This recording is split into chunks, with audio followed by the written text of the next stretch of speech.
Okay, it's day 117, and every once in a while I do a think piece, which is a deep dive on this plane wreck, for instance, has got my interest, and this oil refinery that this first passenger on the death list was going to.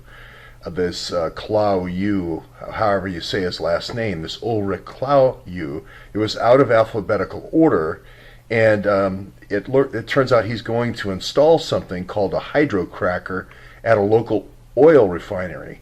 And the town of Orsk, in the reporting about the crash, really didn't say it was on the border of Kazakhstan. This is where you would bring somebody if you were going to then move them over the border, but you didn't want to let anyone know that you were illegally mining in Kazakhstan. So this is the kind of thing that I sometimes think, well, if it was me and I was at the Sandia Labs and I could use brilliant pebbles down here. Brilliant pebbles is a way of generating a wave or a particle beam that is incredibly high heat. And this is going back to the 80s with Reagan, and this was in the Star Wars development, but it also could be used in mining.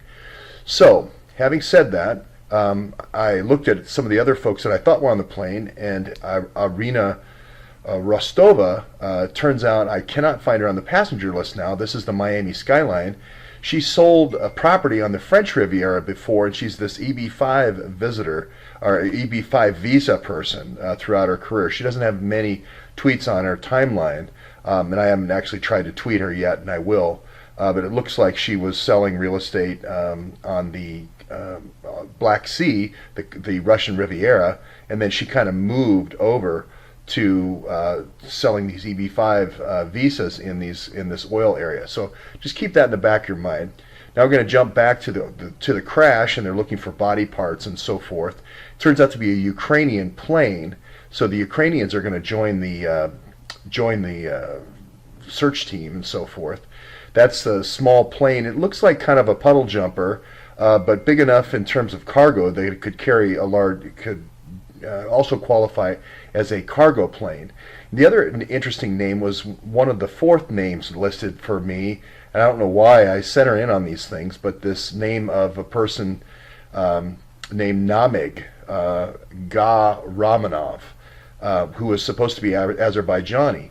And so I went to his Facebook, and I found all of his, no picture, which I thought is just odd for someone just not to have a picture or any photos of themselves, but then a full list of friends. Just a full list of friends, and most of them center around this medical university in Turkey, which is called the Serapasa Medical School in Istanbul. Istanbul has half of the city on the Asian side, half of the city over the bridge on the European side. This is, I believe, on the European side. So just an interesting, I don't know why, just interesting that someone from this university, from Azerbaijan, doctor going to this oil field, where is he actually going? Just two names on the list that kind of got my interest. So there you have that. So if you don't know where Orsk is, here's Russia up here, and this is right on the border here, and there's supposed to be some oil fields here. Then I got to thinking where, I had heard somebody ask Dr. Corsi where Astana is, and if you don't know where Astana is, you don't know Uranium One. This is that weird city. And this was kind of the underbelly of the Soviet Union, where they did all their nuclear weapons development. Over here, more toward this side, over toward Ukraine, was where they did a lot of nuclear power. Over here in Crimea and so forth in the Black Sea. This is that Sochi and so forth. And this is where that gal sold these houses. Rostova sold these condos over here in the Russian Riviera. So more of the power development over here, but this was more like mining and actually doing peaceful nuclear explosions, many peaceful nuclear explosions. So you would have Russians in this area that were not only used to making fuel, but also mining with nuclear weapons. So I thought that was interesting. And I ran across this PDF from the Open Source Center.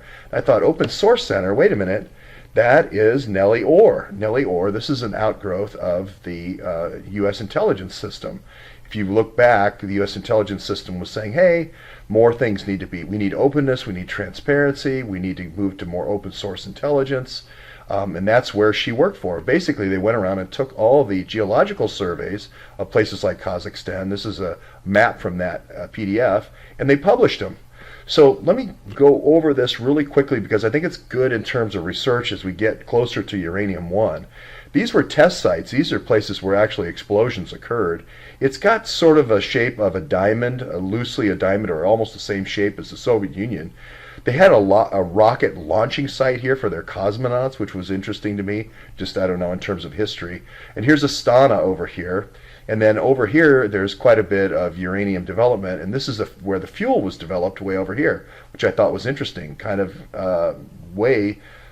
very close to China, which I thought was an interesting place to do the fuel development. I don't know why.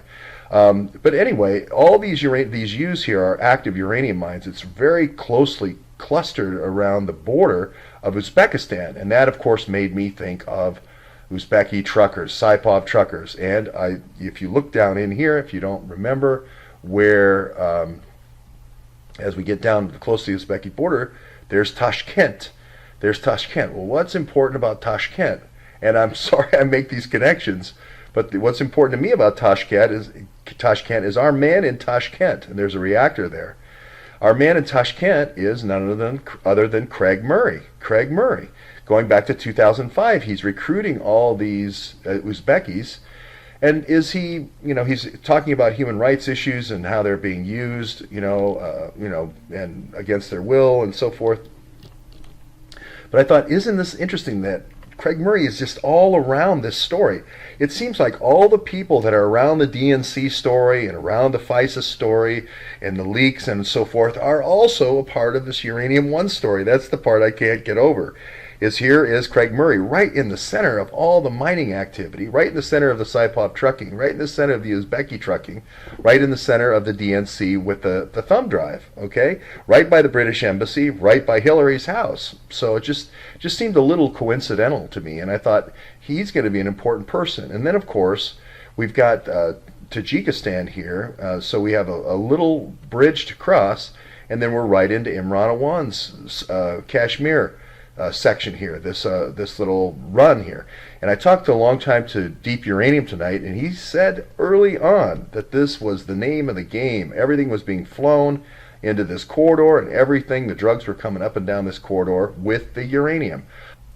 Okay, so looking at Tashkent again, here's the reactor in Tashkent. I don't know if it's a fast breeder reactor or not, but then you have this bridge to Kashmir and to Tajikistan, which is interesting. So again, Deep Uranium was the guy who over a year ago said this is the key. The CIA's drug operations was getting all these farmers out here to grow poppies and so forth and bring in the poppies and bring that right along with uranium right out through Pakistan right to the United States. So I have basically spent a year proving or trying to disprove Deep Uranium's report to me from his group of folks that worked in this area. And he said the CIA made extensive use of their little airlines that they have, probably something looking like these little Ukrainian planes that we saw earlier in this report. So, unfortunately, very sad. So anyway, it brought up this last idea of cracking, which is taking these long hydrocarbon chains and making them shorter hydrocarbon chains, and you can do it two ways with acid. So you can take acid that comes from breaking down ore to yellow cake and use acid in petroleum, and then you can use thermal cracking, which could use this idea here of these brilliant pebbles. So that's just my backgrounder for today. That's my think piece for today, just trying to connect the dots and understand Uranium-1 better, going on the initial theory that I was told so long ago by Deep Uranium, that this is the key to the story. The whole DNC thing is a complete throw away from Uranium-1.